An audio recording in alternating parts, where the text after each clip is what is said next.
70 के दशक की माया नगरी मुंबई बॉम्बे पुलिस के एक बेहद ईमानदार और उसूलों वाले हेड कांस्टेबल इब्राहिम कास्कर का परिवार रहता था। इब्राहिम एक ऐसा शख्स था जिसने जिंदगी भर अपनी खाकी वर्दी पर रिश्वत का एक दाग नहीं लगने दिया। लेकिन नियति का खेल देखिए, उसी पुलिस वाले के घर में एक ऐसा नाटक मंसूबा आकार ले रहा था जो आने वाले दशकों तक भारत की छाती पर मूंग डलने वाला था।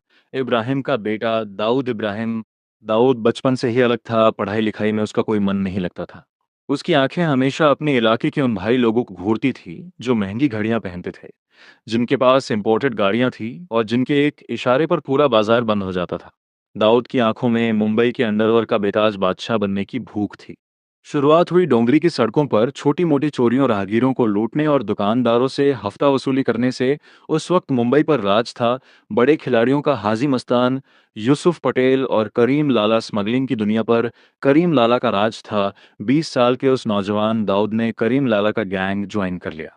दाऊद का काम था स्मगल किए गए सोने, घड़ियों और हथियारों की कंसाइनमेंट को पुलिस की नज़रों और बाकी दुश्मन गैंग से बचाकर सुरक्षित ठिकाने तक पहुंचाना। लेकिन दाऊद कोई आम गुर्गा नहीं था। वो सांप की तरह कुंडली मारकर बैठा था, बस सही वक्त का इंतजार कर रहा था। गैंग में करीम लाला के दो सगे भांजे भी थे, आलमजेब और अमीरजादा। इन दोनों को दाऊद की बढ़ती हुई अहमियत और उसकी चालबाजी एक आंख नहीं भाती थी।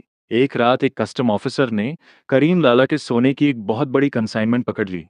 आलम का खून खौल उठा। उसने बिना वक्त गवाए उस कस्टम ऑफिसर को किडनैप कर लिया और मुंबई के एक सीक्रेट बेसमेंट में उस ऑफिसर को बांध कर रखा गया। आलम ने ऑफिसर के माथे पर बंदूक रखते हुए कहा, तेरी हिम्मत कैसे हुई पठान का माल छूने की? जान प्यारी है तो 2 लाख का इंतजाम कर, वरना तेरे शरीर के इतने टुकड़े करूंगा कि तेरी बीवी पहचान नहीं पाएगी। उस दौर में 2 लाख एक बहुत बड़ी रकम हुआ करती थी। इस फिरौती की रकम को सुरक्षित लाने और मामले को रफादफा करने की जिम्मेदारी दी गई दाऊद को। जब दाऊद के हाथों में वह 2 लाख की भारी गड्डियां आईं तो उसके अंदर का शैतान जाग उठा। दाऊद की नीयत पूरी तरह डोल गई। उसने एक बहुत बड़ा हिस्सा अपने पास छुपा लिया और एक छोटी सी रकम जाकर आलमजेब को दी। क्या है ये? बाकी का पैसा कहाँ है? दाऊद आलमजेब ने सवाल किया। दाऊद ने जवाब दिया, भाई वो लोग इससे ज्यादा का इंतजाम नहीं कर पाए। पुलिस और कस्टम का भी भारी लफड़ा हो सकता था, इसलिए जो मिला मैं ले आया।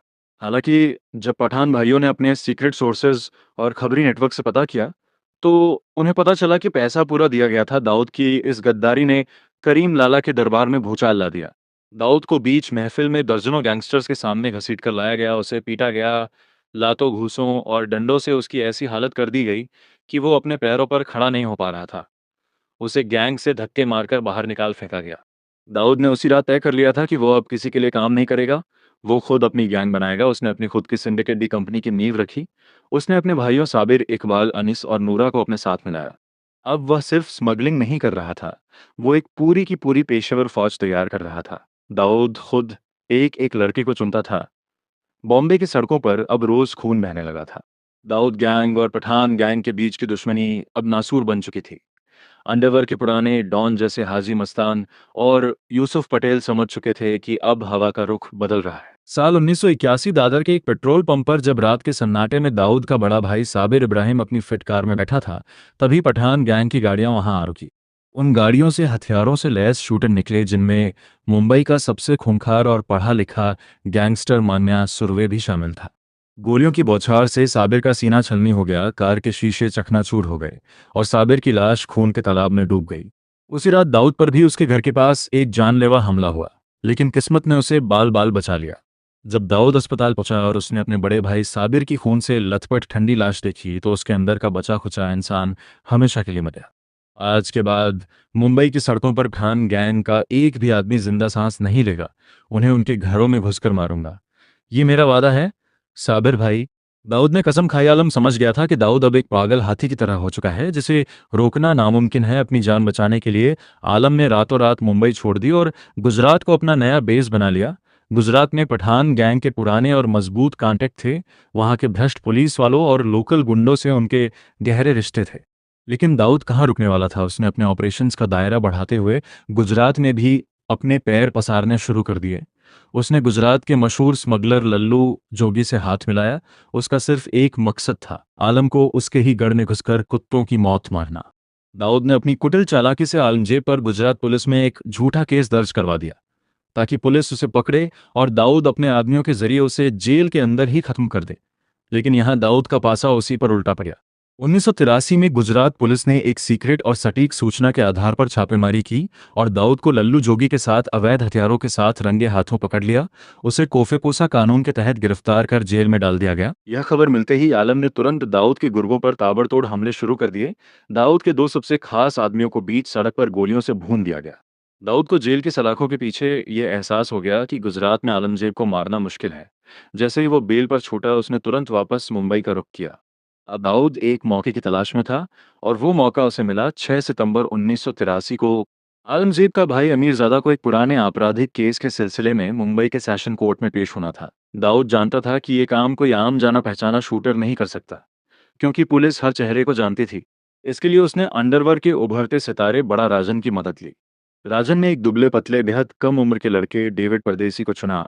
डेविड दिखने में किसी कॉलेज जाने वाले सीधे साधे लड़के जैसा था। कोर्ट रूम खचाखच भरा हुआ था, भारी पुलिस बंदोबस्त था, जज अपनी कुर्सी पर बैठे थे और अमीरजादा कटघरे में खड़ा था। तभी भीड़ के बीच से डेविड परदेसी धीरे धीरे बिना किसी घबराहट के कटघरे के करीब पहुंचा। उसकी उम्र और मासूम चेहरे को देखकर किसी भी पुलिस वाले ने उसे रोकने या चेक करने की कोशिश नहीं की। अमीरजादा, दाऊद भाई ने अपना आखिरी सलाम भेजा है। डेविड ने अपनी पैंट के अंदर से रिवॉल्वर निकाली और पलक झपकते ही जज के सामने भरे कोर्ट रूम में अमीरजादा के सीने में दनादन गोलियां उतार दी। कोर्ट रूम में चीख पुकार और भगदड़ मच गई। अमीरजादा वहीं ढेर हो गया। पुलिस ने तुरंत झपट कर डेविड को पकड़ लिया। लेकिन दाऊद जो संदेश देना चाहता था वो पूरे भारत के अंडरवर्ल्ड और पुलिस महकमे तक पहुंच चुका था। दाऊद के ऊपर उस वक्त कई गंभीर आपराधिक मामले चल रहे थे। 1970 के एक रॉबरी केस में उसे 4 साल की जेल की सजा भी सुनाई जा चुकी थी, लेकिन वह बेखौफ बाहर घूम रहा था। 1984 में जब दाऊद के नंगे वकीलों ने एक नए केस में उसकी एंटीसिपेटरी बेल की अर्जी सेशन कोर्ट में लगाई, तो सरकारी वकील ने कोर्ट रूम में कहा, माय लॉर्ड, ये आदमी कोई आम मुजरिम नहीं है। ये एक खूंखार क्रिमिनल है। ये बेल पे बाहर है और बेल पे रहते हुए इसने खुलेआम 5 नए संगीन जुर्म किए हैं। इसकी जगह सिर्फ और सिर्फ काल कोठरी है। इसे किसी भी कीमत पर जमानत नहीं मिलनी चाहिए। लेकिन सिस्टम की हालत ऐसी थी कि दाऊद को फिर से जमानत मिल गई। दाऊद अब पूरी तरह समझ चुका था कि इस सिस्टम को, इसके पुलिस वालों को और इसके वकीलों को कैसे खरीदा जा सकता है। उसने बड़े बिल्डरों, बिजनेसमैन और फिल्म प्रोड्यूसर्स को किडनैप कर भारी मात्रा में एक्सटॉर्शन शुरू कर दी। उसने यह सारा काला धन रियल एस्टेट और बॉलीवुड में लगाना शुरू किया। लेकिन वो ये भी जानता था कि मुंबई पुलिस के कुछ जांबाज अफसर अब उसके खून के प्यासे हो चुके हैं और सुप्रीम कोर्ट का फंदा कभी भी उसके गले में कस सकता है। 1985 के अंत तक जब आखिरकार सुप्रीम कोर्ट से दाऊद के खिलाफ अरेस्ट वारंट जारी हुआ, तब तक बहुत देर हो चुकी थी। दाऊद इब्राहिम हमेशा के लिए भारत से फरार होकर दुबई पहुंच चुका था। लोगों को लगा कि अब डी कंपनी का पतन हो जाएगा। लेकिन दाऊद ने दुबई में बैठकर अपने सिंडिकेट को एक मल्टीनेशनल कॉरपोरेशन की तरह चलाना शुरू कर दिया। बड़े बड़े पॉलिटिशियन, बिजनेसमैन और बॉलीवुड के नामी सितारे जब भी दुबई जाते, तो दाऊद के दरबार में हाजिरी लगाना नहीं भूलते थे। उसी दौरान फिल्म मैगजीन में ये अफवाहें भी उड़ने लगी कि दाऊद का बॉलीवुड की एक बहुत मशहूर और खूबसूरत एक्ट्रेस के साथ अफेयर है और उनकी एक बेटी भी है। दुबई में बैठकर भी मुंबई पर दाऊद की पकड़ जरा भी ढीली नहीं हुई थी। उसने भारत के हर बड़े स्टेट में अपने एजेंट्स, हिटमैन और शार्प शूटरों का एक बड़ा नेटवर्क खड़ा कर लिया था। मुंबई में दाऊद का सारा काम उसका एक बेहद खतरनाक गुर्गा रमा नायक संभाल रहा था। रमा नायक ने दत्त के इशारे पर कई लोगों को मौत के घाट उतारा और धीरे धीरे वह खुद को मुंबई का असली बॉस समझने लगा। वहीं दाऊद ने भांप लिया कि रमा नायक की बढ़ती ताकत भविष्य में उसके लिए एक बहुत बड़ा खतरा बन सकती है। दाऊद ने रमा को खत्म करने के लिए एक बेहद शातिर चाल चली।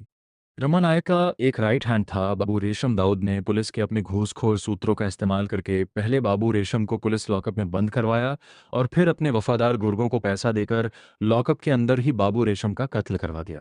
इसके तुरंत बाद दाऊद ने दुबई से रमा नायक को फोन किया। रमा बाबू को महेश ढोलकिया ने पुलिस से मिलकर मरवाया है, उसे छोड़ना मत। महेश ढोलकिया एक बड़ा होटलियर था। रमा नायक, जो अपने साथी की मौत से बदले की आग में अंधा हो चुका था, उसने बिना कुछ सोचे समझे अपने साथी अरुण गवली के साथ मिलकर महेश ढोलकिया को दिन दहाड़े मौत के घाट उतार दिया। लेकिन कुछ समय बाद जब रमा को अंडरवर्ल्ड के सूत्रों से सच्चाई पता चली कि महेश ढोलकिया बेकसूर था और बाबू रेशम की हत्या की पूरी साजिश दाऊद ने ही रची थी, तो वह भड़क उठा। रमा नायक ने बगावत कर दी। उसने दाऊद के उन बिल्डरों और व्यापारियों को पकड़ पकड़ कर लूटना और पीटना शुरू कर दिया, जो डी कंपनी को प्रोटेक्शन मनी देते थे।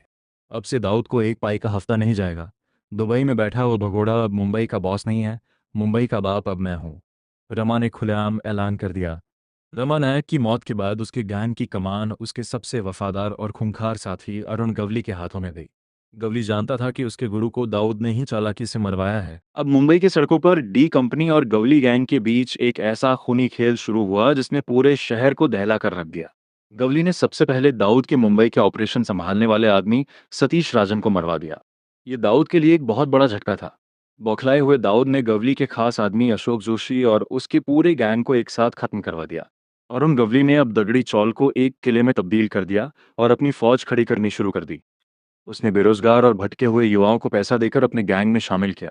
दगड़ी चौल के अंदर ही साउंड प्रूफ शूटिंग रेंज बनाई गई जहां इन लड़कों को आधुनिक हथियार चलाने की ट्रेनिंग दी जाने लगी। गवली ने दाऊद के मैनेजर महेश चौड़िया को किडनैप किया और उसे मार डाला। दाऊद ने पलटवार करते हुए गवली के भाई किशोर गवली की हत्या करवा दी। 1992 में अरुण गवली के शूटर शैलेश हल्दनकर ने दाऊद के जीजा इस्माइल पारकर का कत्ल कर दिया। ये दाऊद के लिए उसके परिवार पर सीधा हमला था। दुबई में बैठे दाऊद ने अपने शूटरों को आदेश दिया, मुझे हल्दनकर मुर्दा चाहिए, चाहे वह कहीं भी छुपा हो। शैलेश हल्दनकर उस वक्त घायल होने के कारण मुंबई के जेजे हॉस्पिटल में भर्ती था।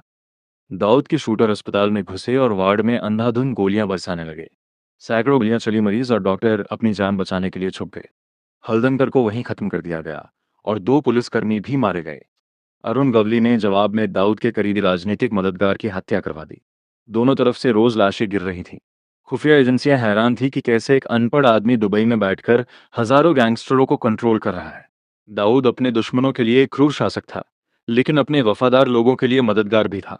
अगर किसी गुर्गे को गोली लगती या वह जेल जाता, तो दाऊद उसके परिवार की पूरी जिम्मेदारी उठाता। 1992 के बाबरी मस्जिद डेमोलिशन के बाद भारत के हालात बदल गए, पूरे देश में दंगे भड़क गए और यहीं पर एंट्री हुई पाकिस्तान की खुफिया एजेंसी आईएसआई की। आईएसआई ने दाऊद इब्राहिम में एक अचूक हथियार देखा। आईएसआई के टॉप कमांडरों ने दुबई में दाऊद से संपर्क किया। उन्होंने दाऊद को उसकी सुरक्षा, उसके काले व्यापार को पूरी दुनिया में चलाने और उसे हमेशा के लिए सुरक्षित रखने का लालच दिया। इसके बदले में उन्हें सिर्फ एक चीज चाहिए थी, दाऊद का विशाल तस्करी नेटवर्क, जिसका इस्तेमाल करके वह भारत में हथियार और विस्फोटक भेज सके। दाऊद, जिसके अंदर बाबरी मस्जिद की घटना का गुस्सा था और जो नए मुनाफे का मौका भी देख रहा था, उसने अपनी देश का सौदा कर लिया। दाऊद ने गुजरात और महाराष्ट्र के समुद्री तटों के जरिए हथियारों और आरडीएक्स की कंसाइनमेंट भारत में उतारनी शुरू कर दी।